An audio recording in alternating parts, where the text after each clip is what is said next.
Dagain ng mosyon ang Suara Submedia Corporation para mag-inhibit ang tatlong opisyal ng National Telecommunications Commission sa kasong isinampa laban sa SMNI. Normally, under the rules, hindi NTC ang complainant. Kung hindi, isang office ng NTC, sila ang mag-file ng complaint. Kasi ang korte, NTC. Ang complainant, NTC rin. Parang judge yan na nag-file ng kaso at ang kaso nasa korte niya. May laban ba ka doon?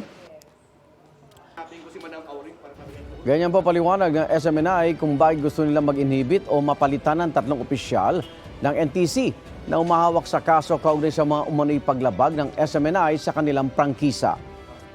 Kung hindi mapagbibigyan, posible raw iakyat ng SMNI sa korte ang kanilang hiling. Samantala, pinagbigyan naman ng NTC ang hiling na extension ng SMNI sa show cause order na ngayong araw dapat ang deadline.